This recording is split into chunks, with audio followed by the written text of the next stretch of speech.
devem ter testemunhos, histórias para nos contar a respeito, né, do que nós estamos estudando. Nós estudamos semana passada sobre o ser sal e ser luz, né? E é muito bom nós compartilharmos esses testemunhos que nós temos com as coisas do Senhor, porque isso edifica bastante, ajuda a ilustrar a lição, né? Nossa lição. Então, se os irmãos tiverem algum testemunho, fica à vontade em compartilhar conosco sobre, na sua vida, dos irmãos poderem ser sal e ser luz aí na vida de alguém, na sua família. Fiquem à vontade para falar.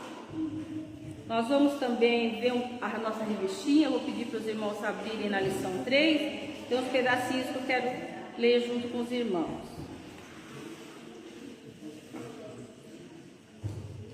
Vamos lá? Nós estamos em Mateus 17, né? 17. Então vamos só relembrar do que é que nós estamos falando, né? Mateus 5, no versículo 17.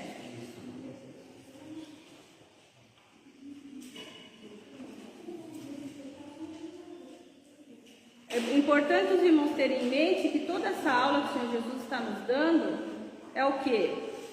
É aquela história, né?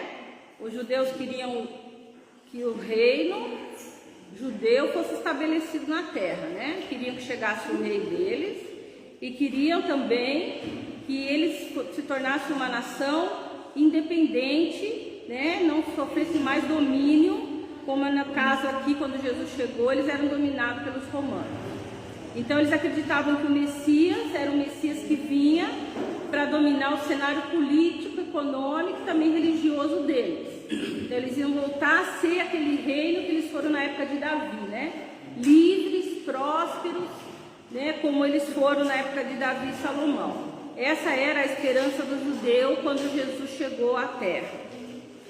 Então chega realmente o rei, né? O rei tão esperado, o Messias, que é Jesus Cristo, e ele chega, então ele vai anunciar a chegada do reino de Deus, e ele vai anunciar o que é esse reino, e como que aqueles que vão ser súditos, ou os participantes, os cidadãos desse reino, cidadãos do reino dos céus, vão agora viver, fazer parte desse reinado.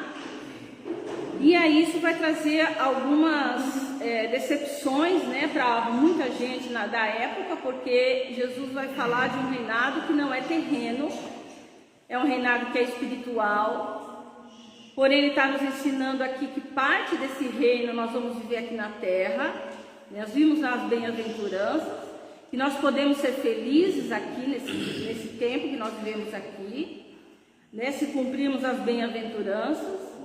Mas nós vamos viver plenamente o reino de Deus quando chegarmos aos céus, né? Mas parte dele está sendo realizado já no nosso tempo aqui. Então ele ensinou para nós o quê? Todas as bem-aventuranças, que é aquilo que nós devemos seguir na nossa ética, no nosso comportamento cristão como cidadãos do reino dos céus. Depois ele ensinou que nós devemos ser sal e ser luz, né? Nós estudamos semana passada. E aí vem agora, ele vai trazer então agora a questão da lei de Moisés, que Moisés recebeu a lei, né? Porque aí os irmãos devem ter alguma familiaridade que muitos falaram: mas Jesus veio aqui e está descumprindo a lei, curava no sábado, fazia coisas no sábado, ele não está respeitando a lei, né? Então como é que fica agora a lei de Moisés dentro desse reino de Deus? Então quer dizer que agora tudo que nós aprendemos de Moisés, de Abraão, dos profetas, morreu, e agora Jesus veio estabelecer uma nova ordem, um novo reinado? Será que então tudo foi perdido do Velho Testamento e agora começou tudo do zero, né? Então ele vai dizer o que no verso 17? Não penseis que vim revogar a lei ou os profetas. Não vim para revogar, vim para cumprir. Então ele vai explicar agora, irmão, uma coisa que estava muito perdida no pensamento judeu da época, que realmente era a lei, né? E ele vai dizer que ele não está desrespeitando a lei, e também ele não está aniquilando a lei, dizendo que a lei não serve. Muito pelo contrário, ele veio para cumprir o que a lei tinha dito, né? E essa lei vai continuar valendo para nós. Ele vai ensinar isso aqui. A lei de Moisés, ela não está aniquilada. Jesus não veio trazer uma nova lei. Ele veio cumprir uma parte dela e a outra parte nós temos que seguir. Então eu quero que os irmãos entendam, eu já expliquei isso aqui uma vez, que a lei ela é composta por duas partes. Tem a lei cerimonial. Essa Jesus cumpriu. Qual que é a lei cerimonial? Era aquela lei onde você tinha que fazer o sacrifício do cordeiro pelos seus pecados, apresentar a oferta de gratidão, que era sempre os bolos, os pães, para agradecer a Deus. Todo aquele cerimonial do Velho Testamento, isso se cumpriu na vida de Jesus.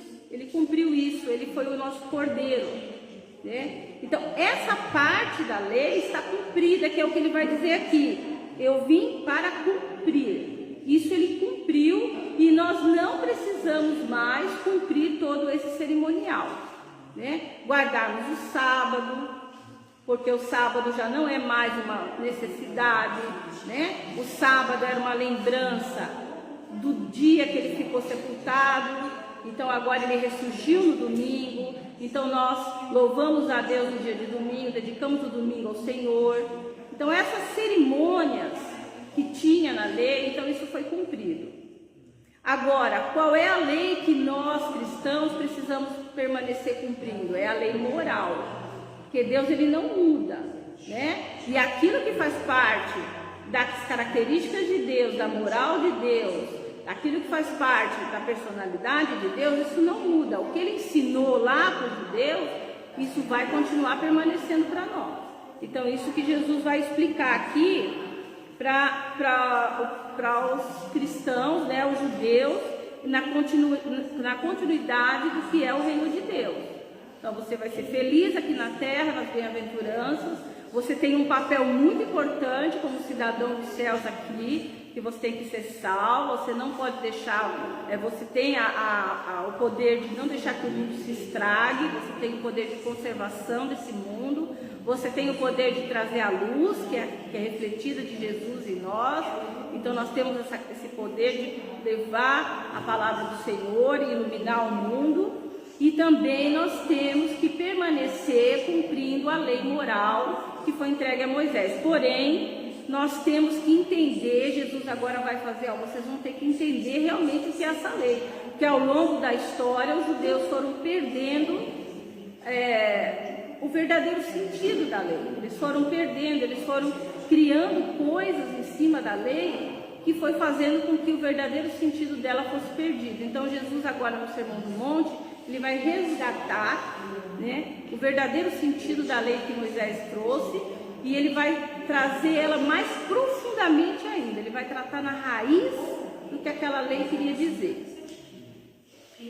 Então eu gostaria que o irmão Bertô lê para nós aí na revista, abaixo da introdução, leia esse princípio da revista aí. A posição de Jesus diante da lei mosaica, 5 de 17 ao 20, esses versículos, né? Até o... Pode ler. O texto? Esse só esse pedacinho aí lá. Tá. É bom lembrar que a lei de Moisés não se refere apenas aos 10 mandamentos, mas a toda a normatização narrada nos livros Pentateuco. São 613 leis dadas ao povo, que, na realidade, a meu ver, é o berço de toda a legislação em qualquer país, de qualquer país. São 248 leis positivas e 365 negativas.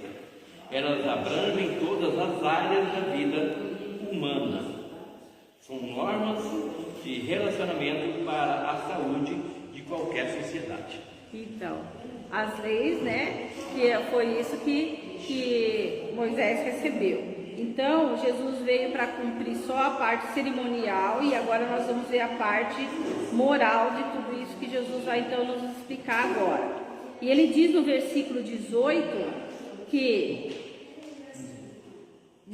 porque em verdade vos digo, até que o céu e a terra passem, nem um i ou um tio jamais passará da lei, até que tudo se cumpra. Então aqui a nossa revista traz uma explicação muito interessante, né? Que é a letrinha I, aí ela está dizendo que é a menor letra do alfabeto grego, né? E o tio aqui seria a menor letrinha, menor símbolo do alfabeto hebraico, que é para não ficar nenhuma dúvida, nem para gregos, nem para quem falava a língua hebraica, de que nada passaria, né? Então Jesus está deixando claro aqui que nada da lei vai ser, ele não veio aqui para destruir nada do que os judeus já tinham aprendido, né? Tudo vai ser cumprido, tudo tem que ser cumprido, né? Ele não veio para tirar nada disso. E ele vai dizer no versículo 19 uma coisa muito importante: aquele, pois, que violar um desses mandamentos, posto que dos menores, e assim ensinar aos homens, será considerado mínimo no reino dos céus. Aquele, porém, que os observar e ensinar, esse será considerado grande no reino dos céus. Então, irmãos, um ensinamento muito importante aqui: aquele que violar, aquele que ensinar de forma errada, né? Aquele que não cumprir. Então esse vai ser considerado uma pessoa de pouco prestígio, vai ser considerado uma pessoa pequena no reino dos céus, porque está ensinando, está violando, não está cumprindo aquele ensinamento verdadeiro da palavra do Senhor. E Jesus aqui vai explicar para nós bem direitinho. Mas aquele que realmente aprendeu, aquele que cumpriu e aquele que ensinou, como ele vai dizer lá no ID, né, na grande comissão, quando ele manda que a gente vá pregar o evangelho, ensinando e batizando, aquele que cumprir essa ordem, esse será grande no reino dos céus. Então, isso aqui é uma coisa bem, bem importante para nós todos, né? Que é a responsabilidade que nós temos em aprendermos a palavra de Deus, para que nós possamos cumprir a nossa vida, e também quando nós vamos levar essa palavra de Deus, quando nós vamos iluminar, né? Quando nós vamos salgar a vida de alguém, quando nós vamos ser sal e luz através da palavra do Senhor. Então nós temos que ter um bom aprendizado para nós não violarmos e não ensinarmos o que não está de acordo com aquilo que a palavra fala. Isso é uma coisa bastante importante que nós temos que seguir, e hoje em dia está se perdendo, né? Pessoas que pegam assim, a gente pode citar um monte de exemplos, a gente já conversou muito sobre isso. O perigo de pegar um versículo só, fora do contexto, né? E aí criar uma doutrina em cima de um versículo, sem ler o contexto, até sem ler a carta inteira, o livro inteiro. Então pode dar uma outra interpretação e a gente caminhar por um caminho errado. Então isso é muito importante nós seguirmos, né? E se os irmãos tiverem a lembrança aí, pode compartilhar com a gente. Eu li tantos exemplos e não anotei nenhum, mas que tem muitos, né? Que pega um versículo e faz uma interpretação completamente errada e aí segue aquilo ali como se fosse uma lei mesmo, uma regra, né? Faz daquilo ali uma coisa como se fosse uma coisa grandiosa que tem que ser seguido, né? No verso 20 vai dizer: porém vos digo que se a vossa justiça não exceder em muito a dos escribas e fariseus, jamais entrareis no reino dos céus. Então ele está falando aqui da justiça e da forma como os judeus, né, os escribas, aqueles que faziam a lei, né, a nossa revista nos ensinou, e os fariseus, aqueles que eram os que zelavam por cumprir a lei, né? Se a nossa justiça como cristão, se a nossa forma de cumprir a lei e de zelarmos pela lei que Jesus nos deixa, não for muito maior do que a forma como eles faziam, então nós não entraremos no reino dos céus. Por quê? Aí que veio o que a nossa revista chama, o pastor Tiago pregou bastante sobre isso, demorei tanto para entender, que era o legalismo que eles tinham transformado a lei de Deus, eles tinham deixado a fé de lado, eles tinham deixado o amor de lado, e tinha feito da lei um conjunto só de regras,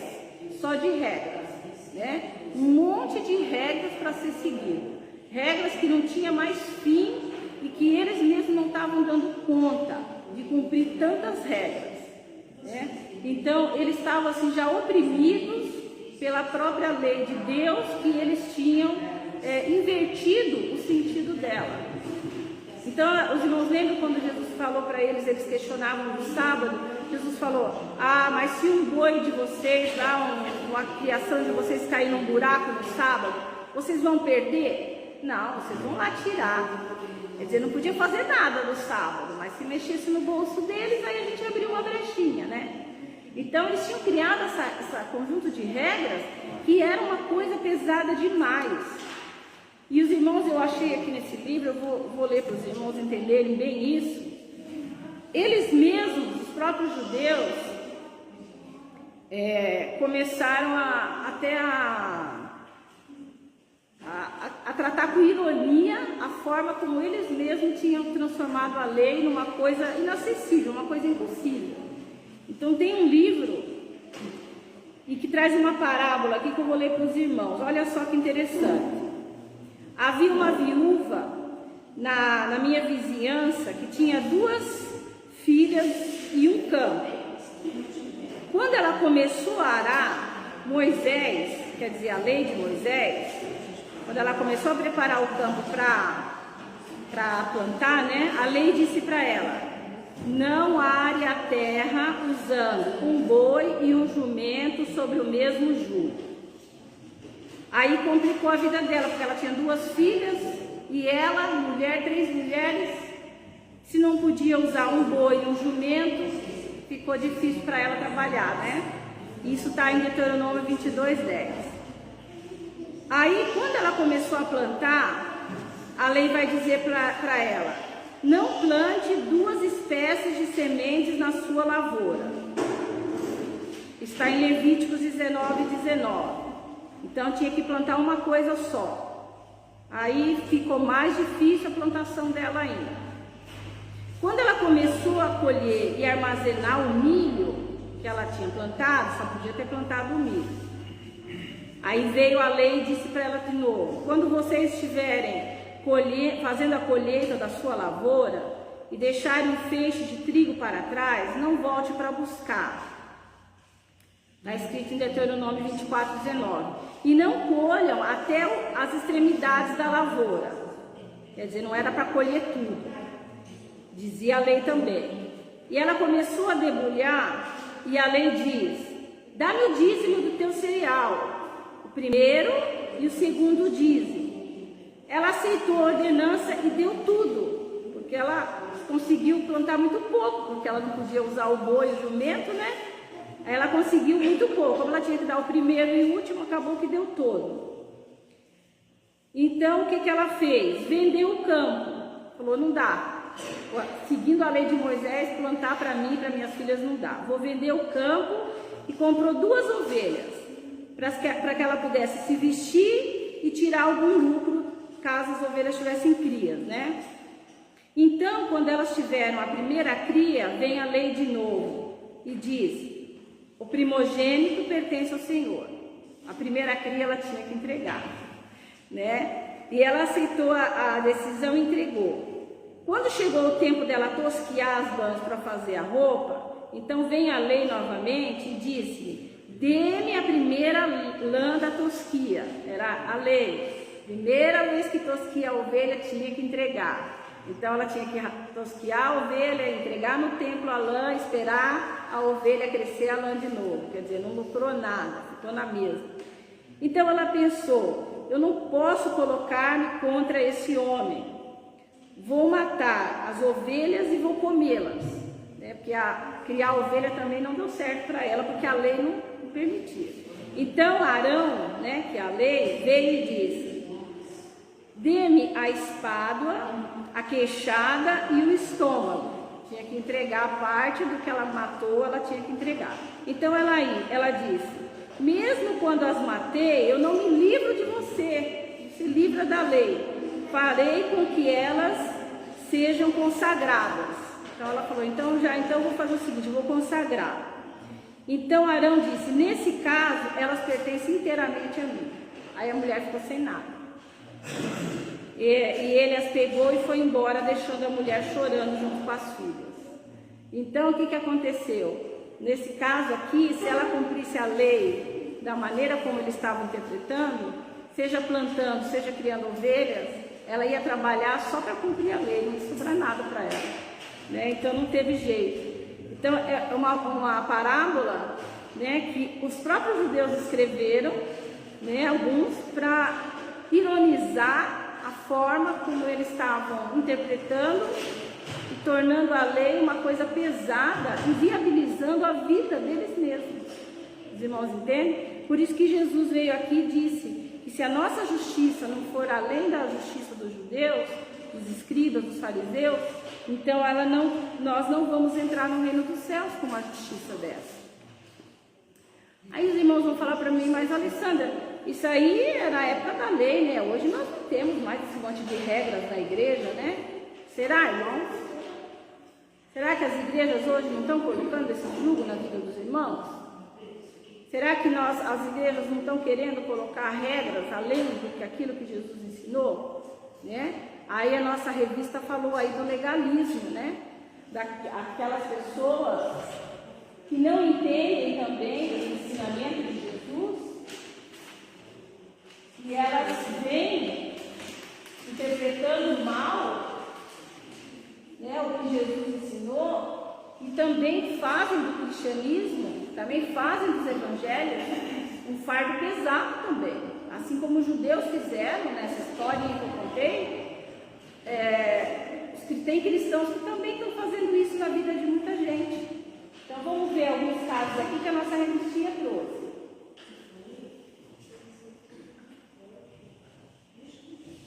Olha só, pessoas mal resolvidas dentro do Evangelho. Eu trouxe aqui umas figuras para tentar ilustrar. Olha só, isso aqui a gente parece que está vendo tanto na nossa sociedade hoje. A pessoa tem uma Bíblia na mão, é contra o aborto, mas às vezes prega um discurso de ódio contra algumas pessoas, né? Eu sou cristão, eu sou contra o aborto, mas eu odeio determinado tipo de gente, eu odeio determinado tipo de coisa, aquilo ali para mim é uma abominação, eu não quero nem ver. Pedófilo, o que você faz com pedófilo, José? Não vou usar o José dizer. Pedófilo nós temos que exterminar da face da terra. Vou usar isso porque é meu marido. Claro, né? É um crime que deixa a gente muito indignado, né? Mas é pessoas mal resolvidas. Então, trazem esse peso das regras, né? E não vivem o verdadeiro evangelho. Então, vai se assemelhar muito ao que os judeus faziam. E pessoas que querem manipular regras, manipular a Bíblia para obter controle sobre as pessoas. Isso, irmãos, é o que mais tem nos pregadores de hoje, né, pastor? Não toque no giro do Senhor. Não toque no giro, lembra? Nós recebemos até um áudio de um parente do José falando isso, ameaçando a gente. Não toque no giro do Senhor, né? Na menina dos olhos de Deus. Então, pregadores usando a própria palavra para manipular o povo, né? E aí eu trouxe um exemplo aqui, ó. Jesus está ajudando o necessitado, né? Mas o judeu, olha aqui, o judeu na porta da sinagoga, ele não atende o necessitado, né? Ele está preocupado em seguir as leis, as regras dele. Aí eu achei, pastor, sabe essa fitinha que tem aqui na roupa dele? Chamada de filactério. Eles usavam a roupa toda ornamentada, os sacerdotes. Cada ornamento na roupa deles, cada enfeite, tinha um símbolo, tinha um significado, né?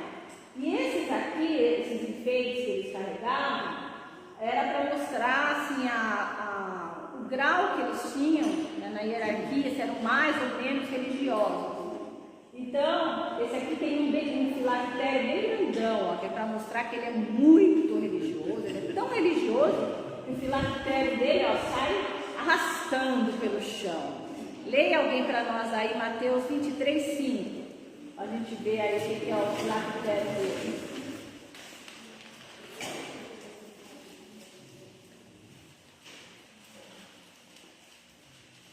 Tudo o que fazem para serem vistos pelos homens, eles fazem seus filactérios bem largos e as franjas de suas vestes bem longas. Para serem vistos, era para se aparecer, né? Então eles usavam isso aqui.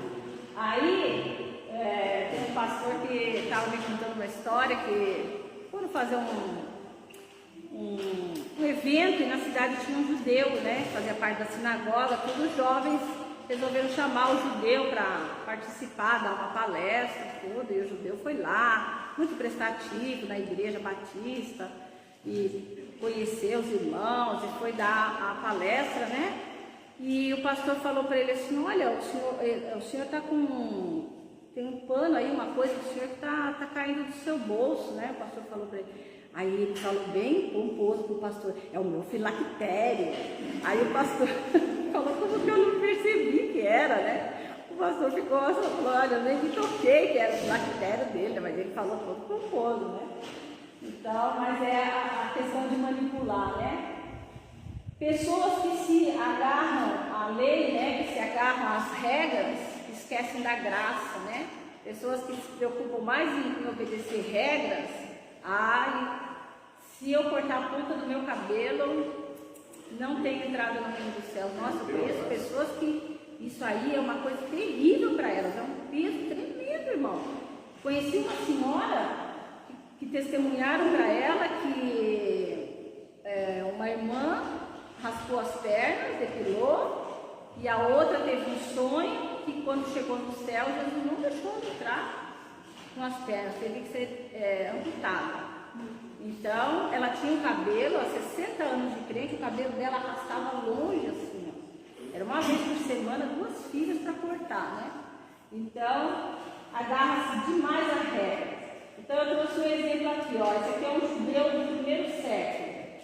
Por que seus discípulos não lavam as mãos?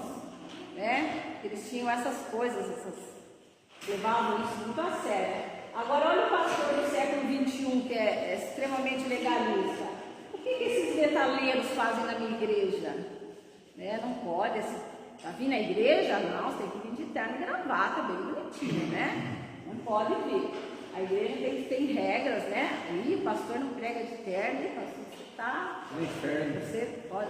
E sabe o que eu escutei uma vez? Um irmão foi em uma outra igreja, né? Ele chegou no final do culto, cumprimentou o pastor, muito boa a sua palestra, porque ele não estava de terno e gravata, então ele não pregou, ele trouxe uma palestra, né? Então, são às vezes a preocupação, será que, né, a roupa vai fazer diferença, né, na palavra de Deus, né? Aqui, essas pessoas que hoje, né, também gostam muito de apontar os erros dos outros e não ver os seus próprios erros.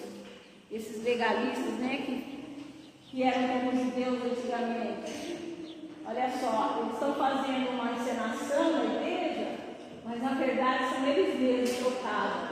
Ela fala para ele, você usa brinco, mas ela mesma usa brinco. E ele fala para ela no bonequinho, você usa barba, mas ele também usa barba. Mas ele está apontando o erro da outra, mas ele mesmo tem o erro dele, né?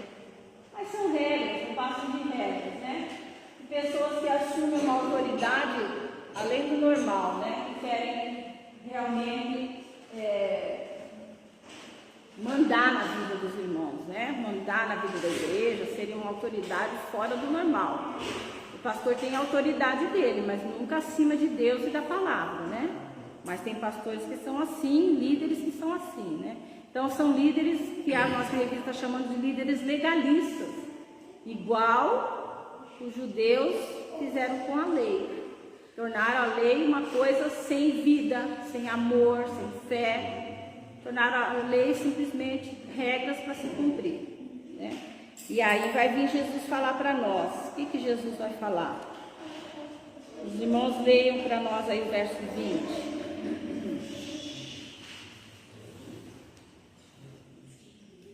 Pois eu lhes digo que se a justiça de vocês não for muito superior aos dos fariseus e mestres da lei, de modo nenhum entrarão no reino dos céus. Ah, isso eu já li, né? Então, 21. Vocês ouviram o que foi dito aos seus antepassados: não mate, quem matar será julgado. Mas eu lhe digo: qualquer um que ficar com raiva do seu irmão será julgado. Quem disser ao seu irmão: você não vale nada, será julgado pelo tribunal. E quem chamar o seu irmão de idiota estará em perigo de ir para o fogo do inferno. Essa é a linguagem de hoje, né? Ela é bem clara na maneira de falar. Então veja só, é isso que eu quero mostrar para os irmãos, como é que Jesus vai mostrar que eles não estavam seguindo claramente a lei, e Jesus vai bem a fundo na questão. A lei dizia: não matarás, não matar o corpo. Mas esse não matarás não é só matar fisicamente, porque antes da pessoa cometer um assassinato, primeiro ele odeia, né? Primeiro ele sente uma raiva muito grande. Então, Jesus vai mais a fundo no problema. Então, ele não fica só na questão do matar. Primeiro, você não vai nem odiar. Você não vai nem sentir raiva. Você não vai nem xingar.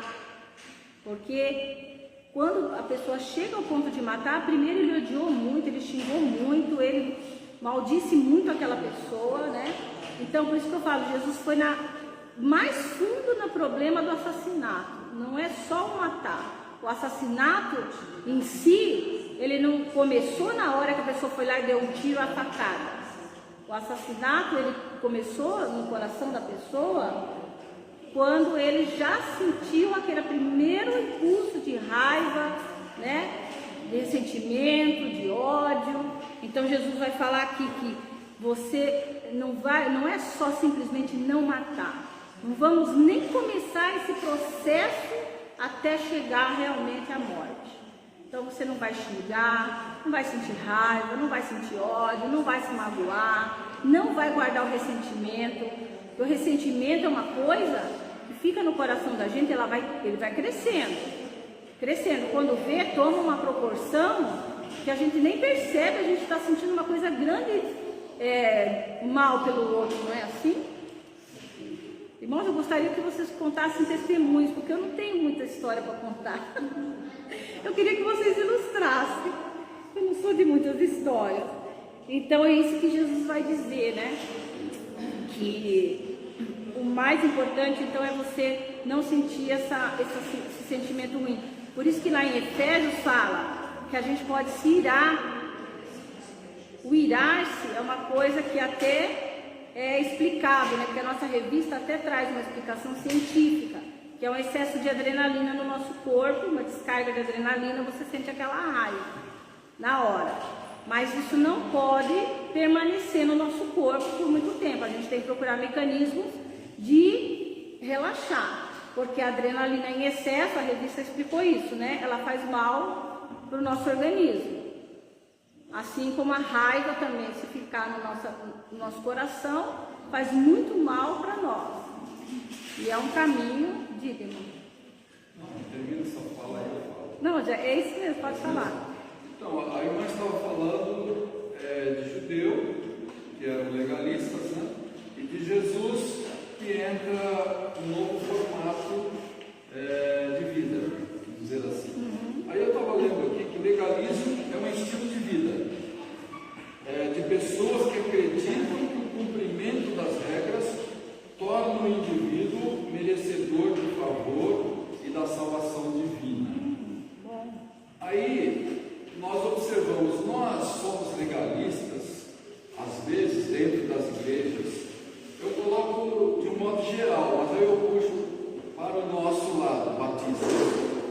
legalistas dentro das nossas comunidades batistas. Por exemplo, eu posso exemplificar.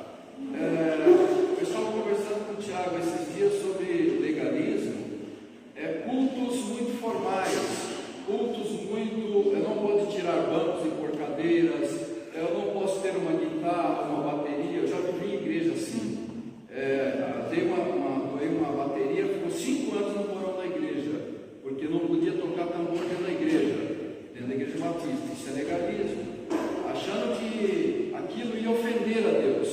Aí eu mudo o meu estilo de culto, faço um círculo para as pessoas adorarem em círculo ali, e não tive esse formato que já vem há 100 anos, de várias pessoas uma atrás do outro, um só falando lá na frente, e 3 cadeirinhas na frente dos especiais. Não leva para esse farisaísmo lá que Jesus está combatendo aí, que a irmã está falando. Então, aí eu vejo uma coisa assim, eu que sou uma professora aqui, né, eu fico muito preocupada com essas questões dentro da nossa igreja, não aqui da nossa comunidade, falando no geral, porque tem um limiar aí muito delicado, né, entre os batistas quererem ser legalistas, nesse ponto que você está falando, né, e quererem também debandear demais, né, para um lado que vai acabar também trazendo o mundanismo para dentro da igreja. Extremo. Então tem um limiar aí que muitas igrejas batistas estão pulando ou para o lado muito legalista ou para um lado muito mundano, né? Então essa sabedoria que precisa ter o equilíbrio, né? Porque lógico, os bancos aqui, né, de outro formato, nossa, como eu gostaria que a nossa aula não fosse assim, como eu gostaria de ver vocês um olhando para os outros, né?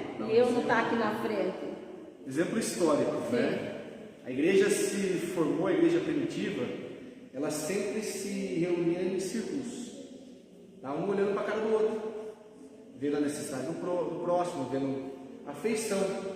Depois que a igreja romana foi instituída, devido a uma questão de separar imperadores, governadores e os clérigos e os populares, criou-se as divisões de banco, onde você olha a nuca. Vocês estão entendendo? Então, se nós formos olhar o tradicional e falar assim, olha, nós temos que deixar os bancos do jeito que estão, por exemplo, um olhando para a nuca do outro, nós já estamos errados porque a igreja não começou assim. Vocês estão entendendo? Se a gente for querer uma igreja segundo a Bíblia, a igreja se reunia um olhando para a cara do outro, não olhando a nuca. Mas aí, ao longo da história, nós nos adaptamos assim, né? Com os bancos enfileirados, se tornou um costume. Há pecado nisso? Não. Mas o problema é que as pessoas se apegam a essa legalidade, tipo assim, olha, se o pastor mudar o banco e colocar em círculo aqui, eu não vou na igreja. Vocês estão entendendo o que eu estou dizendo? Eu quero dizer para vocês que é muito sério, que se eu for pegar ao longo da história tudo que a igreja fala, de questão de doutrina ou até mesmo de legalidade, na história, ao longo da história é o oposto. Tá? Só para vocês entenderem isso. Por exemplo, as questões das músicas, tá? O porquê a igreja proibiu a bateria, proibiu o batuque, sei lá, o pandeiro, o que for, né? Ao longo da história, porque nós vemos uma cultura que nós associamos esses instrumentos a culturas afro. A Europa já não tinha esse problema, tá? Porque quem que era escravo na Europa? Eram presos de guerra, independente da raça, da cor que era, não importava a cor da pele. Para nós, no mundo moderno, viemos aqui no continente americano, trouxemos os negros, um tipo de pessoa fragilizada na África devido às necessidades, e falamos, esses são escravos. Então, o que é a cultura dele não podemos ter. Gente, eu fui num culto, numa igreja, certa vez, e quem fez o louvor foi um grupo de pagode. Meus amados, não é questão do pagode, não é um estilo de música que eu gosto, mas Deus estava ali porque eles estavam adorando a Deus com o estilo musical deles. Existia uma igreja nos anos 90, no começo dos anos 2000, eu já fui nessa igreja, em São Paulo, chamada Igreja Zadok, né? E tinha uma outra chamada Caverna de Adulão. tá? É a igreja de metaleiro. Então acaba se criando grupos separados porque a igreja não quer agregar certo tipo de pessoa. E vou falar para os irmãos, tudo dessas questões de ser pagodeiro, metaleiro, questão da música, estou falando por exemplo, o que for, sertanejo, gente, é moda, isso passa. Isso passa.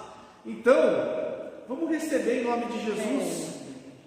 Teríamos que agregar todo mundo dentro de um estilo que, né? E também eu fico pensando assim, essa coisa de eu sou, né? Que nem eu José ontem conversava, eu sou metaleiro. Não, também a pessoa tem que mudar um pouco esse estilo, né? Eu sou cristão. Eu não sou outra coisa. Amém. Né? Eu não sou, né? Tem gente que fala, mas eu sou tal coisa, eu sou defensor de tal segmento, de tal político, eu sou isso, eu sou aquilo, né? Ontem uma irmã falava, mas eu sou, né, tal. Não, irmão, você é de Jesus, que é isso? Você é cristã, em nome de Jesus, fale com isso. Então tem essas coisas também, então essa questão do bom senso, né? E esse estilo aqui é muito, assim, frio, né? Faltava, assim, a gente olhando um para o outro, ficava uma coisa mais aconchegante, né? Uma coisa mais... E até eu aqui na frente, dá aquela sensação de que é uma coisa muito desconfortável, eu não gosto de ficar... Mas eu vou falar para os irmãos. Depois vocês procurem na internet, se quiser pesquisar. Tem um padre que eu conheço muito em Rio Claro, tenho amizade com ele, Padre Juscelino. Ele tem uma igreja, chama Igreja Nossa Senhora do Caravaggio. Ele construiu a igreja redonda. Eu falei, Juscelino, igreja redonda? Ele falou, eu quero olhar para a cara dos irmãos. E ele, não contente, ele colocou um púlpito no meio da igreja. E detalhe, que chique, o púlpito é mecânico, ele vai circulando, vai rodando devagarzinho para ele ver todo mundo. Pode ter... Para ele ver todo mundo. Ele está parado pregando e está rodando assim. Não pode ter labirintite. Isso aí é falar. Mas é legal. Eu fui visitar ele lá uma vez, gente. É legal. E você acaba olhando a cara de todo mundo. É bonito de ver. Falta energia. Então, no Antigo Testamento era necessário fazer esse formato abaulado assim, por causa da acústica. Então, os irmãos imaginam 5, 4 mil pessoas e não tinha microfone. Então tinha que fazer esse formato por causa do som, Então a gente vê que realmente essa questão. Mas aí tem as outras, né? Que a gente poderia lançar algumas polêmicas aqui, a dança. A Bíblia fala de dança, Davi dançou, Miriam dançou, né? Mas e aí a dança? Aí a gente poderia analisar a dança dentro da cultura também. Será que dança dentro da igreja? Será que não dança? Miriam dançou dentro do templo, Davi dançou dentro do templo, né? E como que a dança é vista na nossa cultura brasileira? Diga, Rô.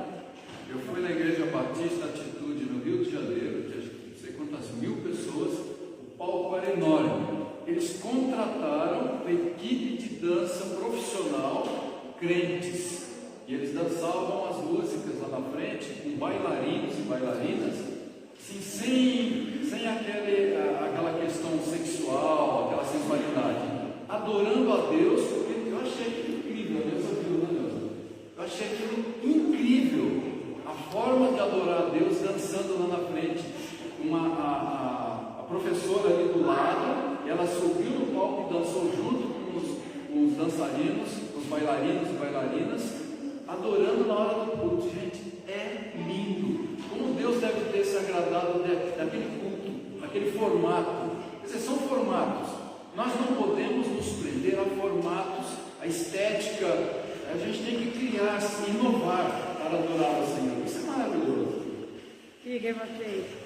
Então, nós estamos vindo de uma igreja que tem lá uma junta de nova criatura. Isso é um momento paródico. As músicas dele tocam, tem outra história que nós estamos cantando. A letra é muito coerente com a palavra de Deus.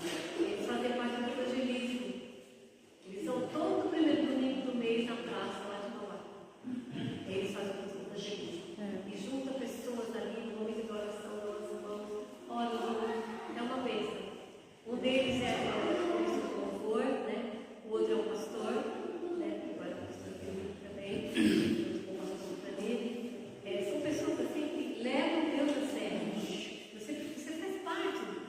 deles ali, todo dia você vê o testemunho deles, sabe? Eles são uma bênção. É uma igreja batista nacional, sabe? Mas é uma coisa assim linda. Fomos também numa inauguração da igreja, eu já fui cuidado para pregar mesmo. E os meus netos, filha, foram tocar na igreja. Aí quando a pastora, ela dança. Gente, foi a coisa mais linda. Sabe aquele momento assim que você não tira o olho e fica prestando atenção na letra, na música? Você quer ver a roupa dela, que coisa mais linda, sabe? Uma vestimenta assim decente, tudo bem comprido, sabe? Peças de roupas por baixo da outra, uma coisa assim séria mesmo, coisa mais linda. Quer dizer, tudo tem que ter um equilíbrio, sabe? Você está fazendo para Deus, você tem que pensar em todos os detalhes, né? Tem irmãs lá que usam vestidos, coisa que lindo. As irmãs estão de vestido, mas elas estão com echarpe, assim, cobrindo os joelhos, assim, sabe? Então você vê essas coisas, poxa vida, olha aí que coisa, é um exemplo para outras igrejas, que fica naquele legalismo todo e esquece de adorar a Deus. Né? E os contrários, não tem Posso dar só mais um exemplo? Eu sempre fui um pé de valsa, brincadeira, eu nunca dancei, né? Eu não sei dançar nada. Pelo contrário, no casamento eu consegui estragar o sapato da Sueli quando eu estava casando, que eu pisei no pé dela, né? Tadinha dela, né? Mas o que acontece, irmãos? Eu fiz a Jocum, quando eu voltei, o pastor pediu para mim assumir os jovens e adolescentes. Eu assumi, está muito difícil trazer os jovens e adolescentes. E pela misericórdia de Deus e pelo poder dele, nós conseguimos converter um menino, um rapaz, um jovem de 19 anos, chamado Marquinhos. O Marquinhos é dançarino de street dance. O cara dançar aquelas coisas lá, e vira de ponta cabeça e fazia batalha, ele participava disso. E Marquinhos se converteu de verdade. E Marquinhos chegou para mim e falou assim: Thiago, eu quero montar um grupo de dança street dance para a gente evangelizar. Mas só adolescente e jovem. Falei: Marquinhos, aguenta as pontas aí. Fui na Jocum, fiz um curso da Jocum, é um ministério chamado Kings Kids. O Kings Kids é voltado para você evangelizar a jovens e adolescentes através da arte. E ali eu me abri muito bem para essa questão da dança. Eu nunca dancei, mas me abri. Falei: Marquinhos, manda ver aí, cara.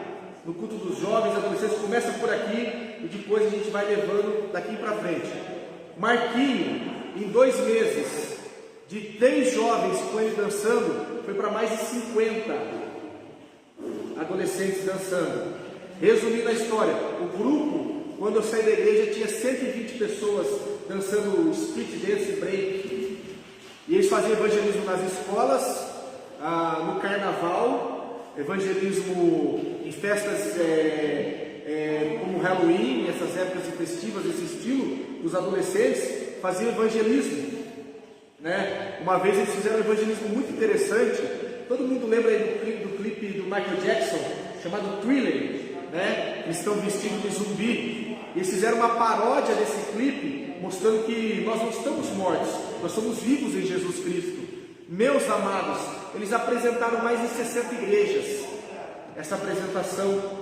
E olha, muitas vidas para Jesus foram salvas ali.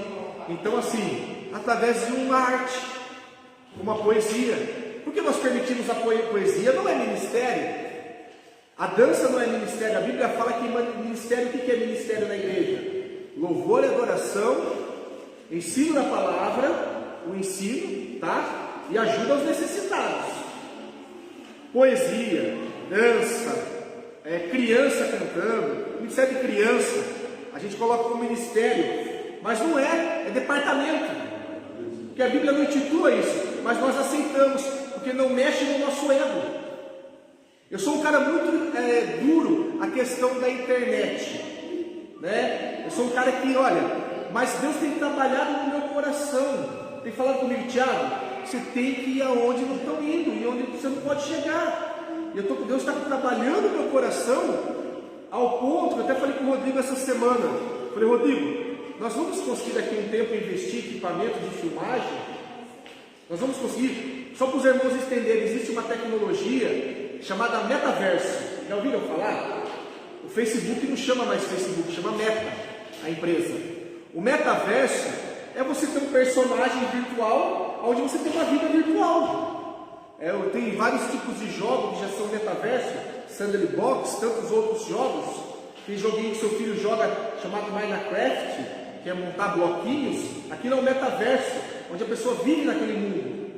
A primeira igreja do Brasil a comprar, você compra terreno no metaverso, e tem terreno ali digital, um pedacinho de pixel que você compra, custa $1 milhão, existe isso, é um mercado disso.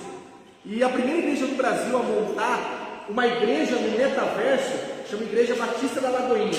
O André Valadão tomou essa iniciativa. O culto tinha 4.000 pessoas participando online, e 300 pessoas quiseram aceitar Jesus. E aí? É o futuro da igreja. Nós estamos vivendo um mundo onde as pessoas estão entendendo uma realidade virtual. E agora não vamos pregar no virtual também? Não estou falando que temos que fechar a porta da igreja e ficar só no virtual. Tem igreja que fez isso. Está errado. Nós temos que ter os dois. Nós temos que abranger todos. Aquele carinha que está babando na frente do computador, às vezes não quer saber de Cristo. E talvez ele ouvindo a mensagem pelo computador, ele fala, opa, eu vou para uma igreja. Eu vou ter a comunhão com os meus irmãos. Então, nós temos que... É muita informação para a nossa cabeça, eu sei disso. Né? Mas nós temos que começar a mudar conceitos. Porque se nós não agregarmos esses conceitos novos, eu não vou dizer que são heresias, mas conceitos novos que abrangem, encaixe a Bíblia dentro deles, nós vamos perder essa juventude. Vocês conseguem perceber a lacuna que nós temos na igreja? E eu vou falar para os irmãos mais ainda. Os irmãos talvez não concordem comigo, mas eu falo isso que é pesquisa. 80% das igrejas batistas tem lacuna. O que é lacuna? Você tem as pessoas dos seus 35 anos, 30 anos, dos 30 até os 16 não tem ninguém, dos 16 para baixo você tem. Criamos uma lacuna, porque o mundo está abraçando, o mundo está querendo essas pessoas, e se nós não abrirmos ao que é novo, a dança, a música, a tecnologia, isso não é pecado. Você passa, todo mundo tem Facebook aqui. Então, assim, se nós não nos abrirmos a isso e agregarmos essa juventude, vamos continuar tendo lacuna. E a igreja, eu vou falar para os irmãos, tá? Igreja Batista, isso é dado. No Brasil está encolhendo, não está crescendo, está encolhendo. Eu não estou falando para aceitar, temos que aceitar o homossexualismo, nós temos que aceitar isso, aceitar aquilo, nós temos que amar. Mas se nós deixarmos essa lacuna, não abrangir a linguagem atual deles, gente, a molecada quando fala que deu um erro, deu errado alguma coisa, meu filho chegou para mim e falou, ô pai, bugou isso. Eu não sabia que era bugar, eu tive que procurar na internet o que é bugar. Então nós temos que ter essa abertura maior, porque senão, a igreja batista está indo, eu vou falar assim, não vou falar que é todas, mas uma grande parte está fadada ao fracasso, porque não vai ter geração para cobrir lacuna. Professor, posso exemplificar? Pode. Aqui, a nossa igreja aqui, pode ver a lacuna que tem aqui. Tem lacuna. Pessoas de 60 anos para cima e crianças, cadê os jovens? Essa está dentro da nossa casa. É uma realidade que nós temos. E nós não podemos ficar tampando o olho, fechando o olho e falar assim, não, peraí, vamos continuar do jeitinho que nós estamos. A igreja tem que modernizar, a igreja tem que expandir, a igreja tem que crescer, por quê? Não é para a glória nossa, não é para... Gente, eu vou passar, um dia eu estou aqui, Deus pode tirar, Deus pode trazer outro, os irmãos vão passar, mas quem nós vamos deixar esse legado? Vocês viram os jovens na minha casa lá? Acho que uns 3 jovens lá que a gente conseguiu levar na sexta-feira. Não tivemos atividade para eles, tivemos atividades para adultos e crentes. Sim. Eu sou culpado disso. Eu não estou culpando a igreja, assim, de modo geral. Eu sou culpado disso. Nós precisamos mudar a nossa maneira de tratar esses jovens, trazer uma mentalidade nova, inovadora, para que eles fiquem no nosso meio. Será que eles vão voltar? Agora a pergunta que eu faço para os irmãos não precisa responder. Chega um jovem aqui como o Marquinho, aconteceu lá em Rio Claro, dançarino, aceita Jesus, quer trabalhar para Jesus, quer fortalecer a igreja. Será que os irmãos estão dispostos a aceitar uma pessoa, exemplo, tá? Dançando break aqui na frente para Cristo? Será que os irmãos estão dispostos a ver meninos, meninas, independente dos seus trajes, querendo adorar a Deus, tocando, louvando ao Senhor? E aí? É uma pergunta, não precisa responder. Pode falar, meu irmão. O Levi, quando ele mudou para Sorocaba, ele chegou lá e ele foi para a Igreja Batista para ver qual que, devia, apoiar aquele ali. E ele foi numa igreja batista lá, até conhece o pastor, nós conhecemos, né? Ele era daquele Vale do Rio.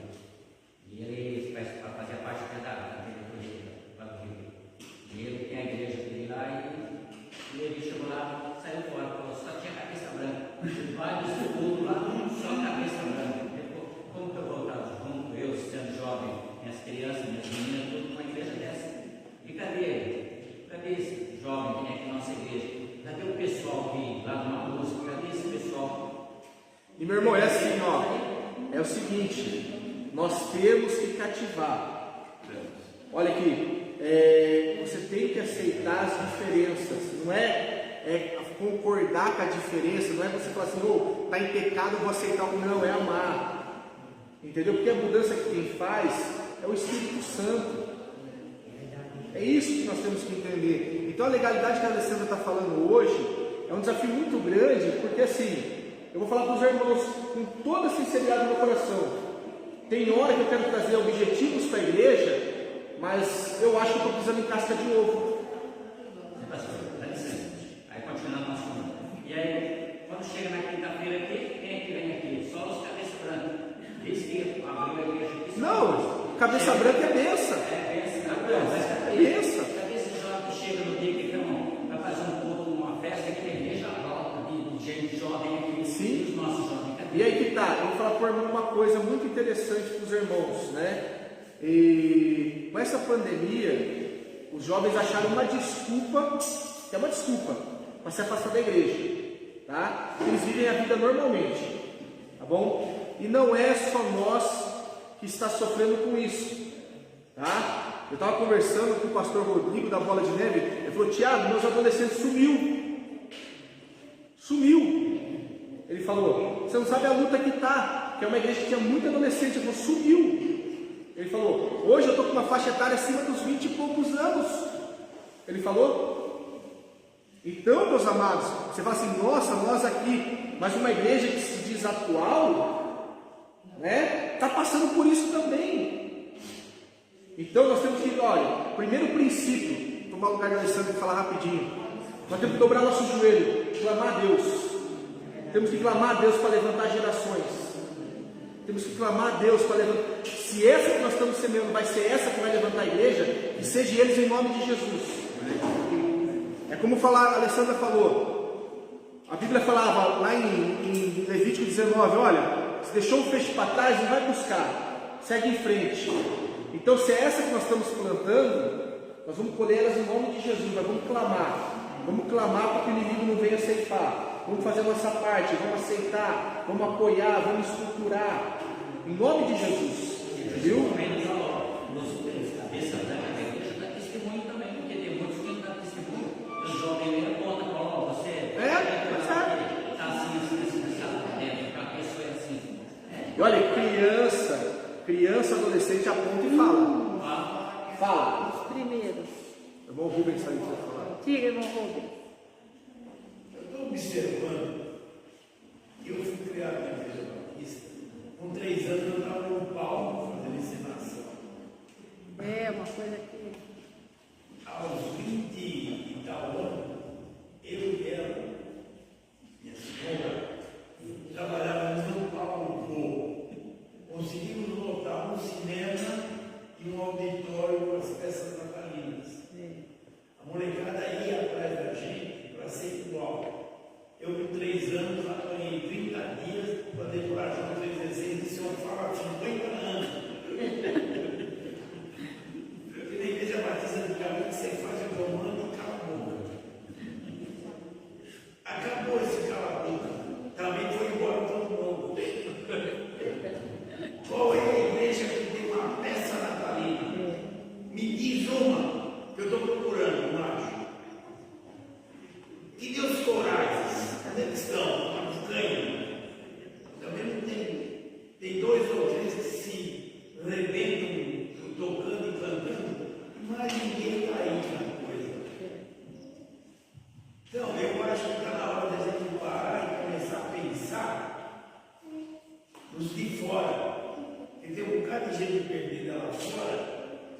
que ninguém sabe o que é meu fantasma, está lá fora.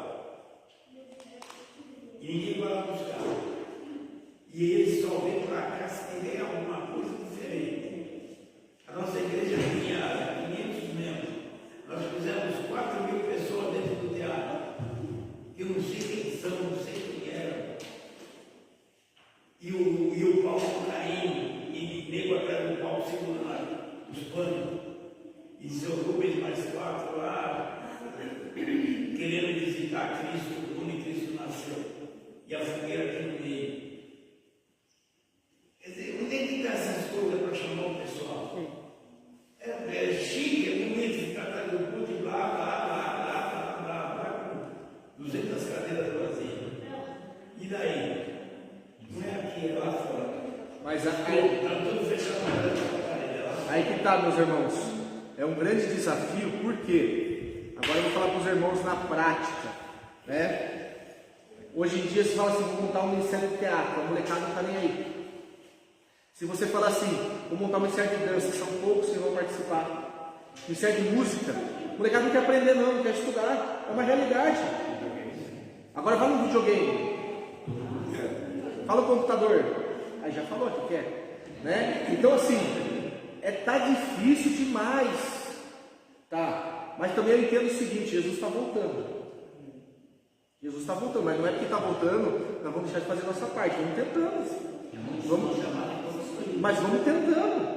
É aquela história, a gente está vendo que o mundo está caindo. Se ninguém for colocar a mão lá dentro, vai ter uma estaca lá para segurar, vai cair. Então o meu pedaço eu vou querer fazer. É que nem Neemias falou, ó, cada um constrói na frente da sua casa. Cada um construi um pedacinho na frente da sua casa, gente, o muro fica pronto. Então, é esse conceito que eu falo para os irmãos. Vamos cada um fazer a nossa parte, fazer o que podemos fazer.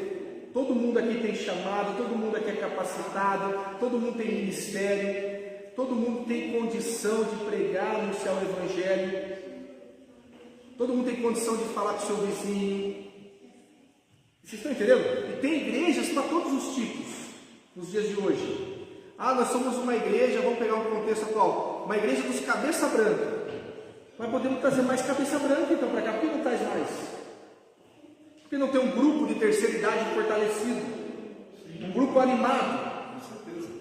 Vocês estão entendendo o que eu estou dizendo? Então assim, olha, vocês têm uma pessoa aqui, vou falar por mim agora, que é um cara extremamente aberto a conversar e ouvir ideias.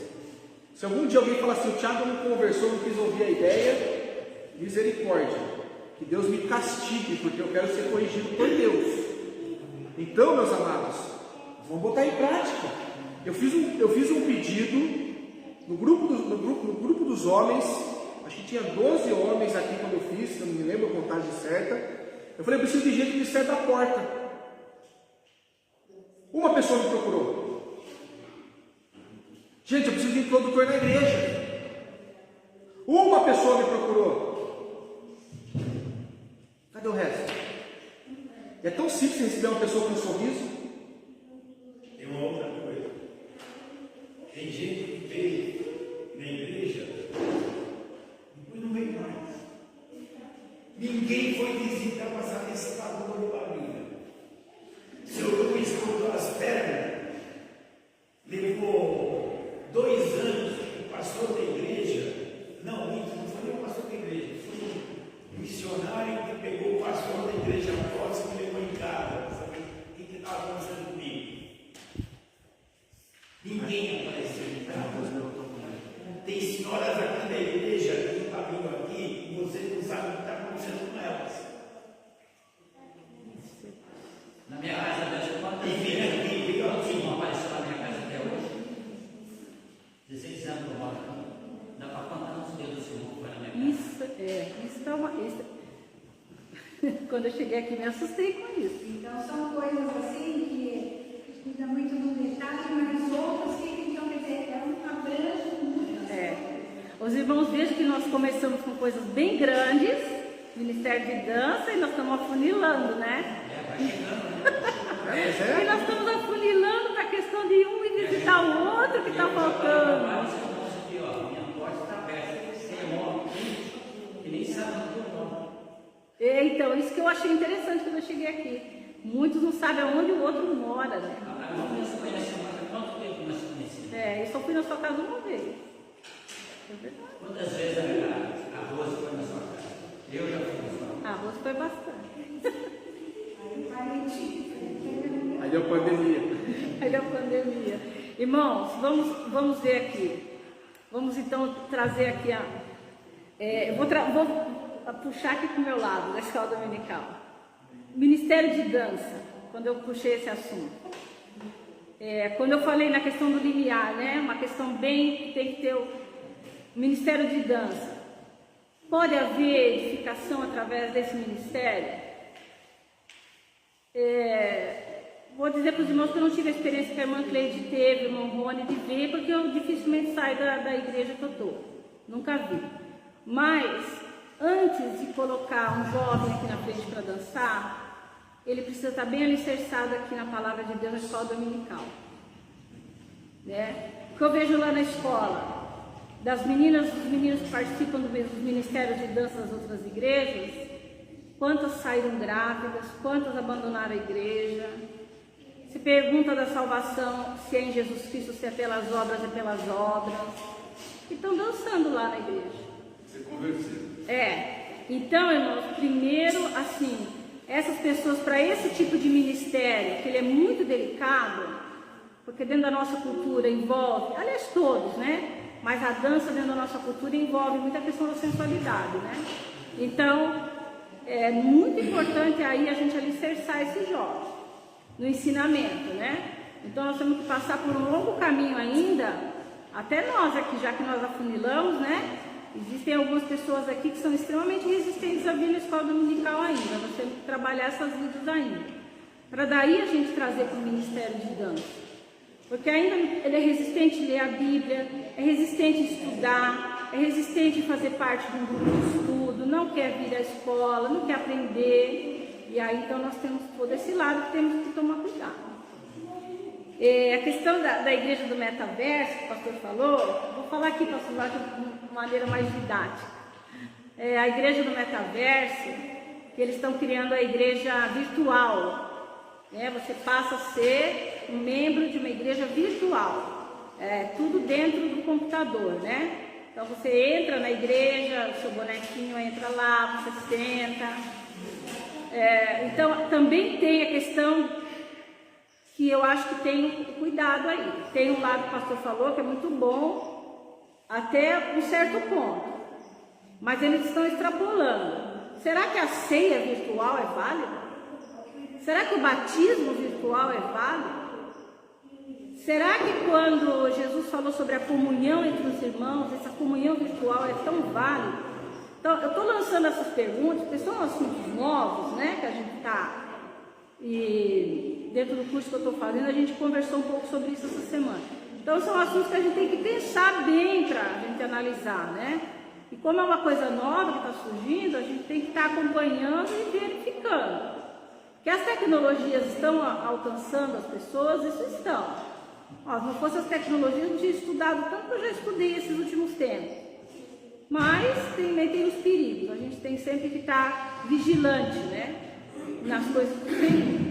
E a questão da nossa comunhão também, do nosso trabalho, dos nossos dons, nós temos mesmo que colocar para fazer valer, né? Nós temos que vir aqui e usarmos nossos talentos, que todos têm, né? E todos nós temos. A palavra fala que Deus provê a todas as igrejas as suas necessidades, em dons e talentos.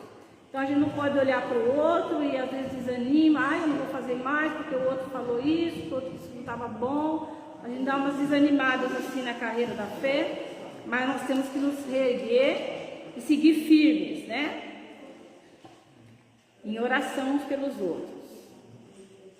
Vamos seguindo? O irmão Rubens tinha um teatro que eu estava tentando lembrar o nome, que alcançou o Brasil inteiro, né? Esse grupo de teatro. O Brasil todo esse teatro, né? Porque era uma expressão cultural forte o teatro. Hoje morreu, né? O teatro não alcança mais, né? É que nem o pastor falou, vai se modernizando e teve essa época que o teatro era muito forte, alcançava vidas, né? Hoje não entra, não faz mais. Irmãos, vamos terminar aqui, ó, vamos ler os versos 23 e 24. Leia para nós terminarmos. Foi tão bom, hoje os irmãos participaram.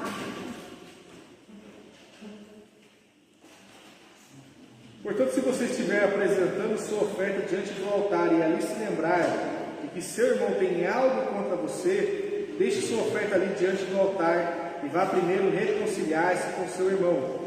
Depois volte e apresente sua oferta. Importante, pode ler, pastor. Entre em acordo depressa com seu adversário, que pretende levá-lo ao tribunal. Faça isso enquanto ainda estiver com ele a caminho, pois caso contrário ele poderá entregá-lo ao juiz, e o juiz ao guardar, e você poderá ser jogado na prisão. Eu lhe garanto que você não sairá de lá enquanto não pagar o último centavo. Irmãos, coisas importantes aqui o Senhor Jesus nos ensinando. Olha, o ministério aí, a bem-aventurança da pacificação, né? De sermos pacificadores. Nós estudamos que os pacificadores serão chamados filhos de Deus, né? Por quê? Porque mantemos a paz nos relacionamentos, nós estaremos fazendo aquilo que Deus tem como propósito no coração dele, né? Que nós vivamos em paz e que o ser humano tenha um relacionamento também de comunhão com Deus. Então, por isso que nós não devemos vir aqui fazer a nossa adoração ao Senhor, seja aqui, seja em casa, mas temos alguma coisa contrária a algum dos nossos irmãos. Isso é uma coisa muito séria mesmo, não deixarmos nossos relacionamentos, nenhum relacionamento com alguma trinca aí pelo meio do caminho, né? Não pode, nós temos que cuidar bem disso, né? Como os irmãos colocaram, a questão da visita, né? De estarmos juntos, de aproveitarmos a comunhão, aprendermos uns com os outros. É tão bom, né? Escutar as coisas. Eu escutei o testemunho, eu vou contar o testemunho da irmã Ida e do irmão Valdemar. Eu fiquei tão maravilhada. Ela tem uma irmã numa igreja, a irmã, né, irmã Ida? A sua irmã, conte para nós. A sua irmã está na igreja, aí tem a família toda, né? Como é? Eu acho que eu não entendi, não estava prestando atenção. Como que a senhora contou? Eu fiquei tão encantada com isso. Então, minha irmã, que ela tem 10 filhos. Que estão todos na igreja. Então, ela tem 10 filhos, todos na igreja, todos casados, todos netos, todos bisnetos, tudo na igreja. Tudo na mesma igreja, irmãos. Tudo Na mesmo. mesma igreja. Na mesma igreja. Mais de 40 pessoas na mesma igreja, né? Agora já mudou, porque tem os bisnetos. Não é bonito, né? A gente não ouve uma história dessa, né? E é num bate-papo, tomando um cafezinho, que a gente escuta uns testemunhos desse, né? Nas bodas de ouro, né? O pastor que fez o casamento veio celebrar a boda de ouro. E a daminha do casamento veio para... Esse já foi do casamento. Então são histórias que edificam a vida da gente. E é num bate-papo que a gente escuta, né?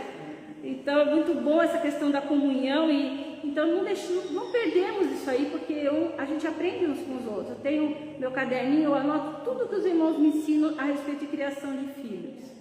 Então essa comunhão a gente vai aprendendo e desfrutando das experiências, né? E de tudo que os outros têm que alegra o nosso coração. E aí então o Senhor Jesus termina aqui com um conselho muito bom, que se você está andando junto com o seu adversário, ele está perto de você, resolve logo o seu problema. Jesus dá um exemplo aqui, que não deixa levar para a justiça. Eu diria assim, trazendo para um contexto assim, mais próximo, não deixa a coisa... você teve um problema com a pessoa hoje, seja irmão, não seja irmão. Teve um problema, resolve logo. Senta e afina a viola. Já afina logo, já resolve. Ela teve problema comigo, vamos sentar, vamos conversar, vamos resolver aqui. Porque se a gente deixar esse problema ficar criando, se alimentando, ele vai criar uma coisa grande, vai ficar uma coisa mais difícil de resolver. Quando a gente vê, a pessoa já está com uma grande raiva da gente, ou a gente da pessoa, e a coisa não resolve mais. E aí a gente vai colher um fruto muito ruim disso daí. Então, teve um problema com alguém, já resolve logo, já fala logo, já vê logo o que é para ver, né? E Jesus fala aqui, então, que se você tem problema com seu adversário, resolve antes que ele te leve para a justiça, ou você seja preso. Ele usa essa linguagem judicial. Mas eu diria assim que é melhor resolver logo antes que cria raízes de ressentimento, de mágoa, né? É a minha colocação nesse versículo. E vamos continuar.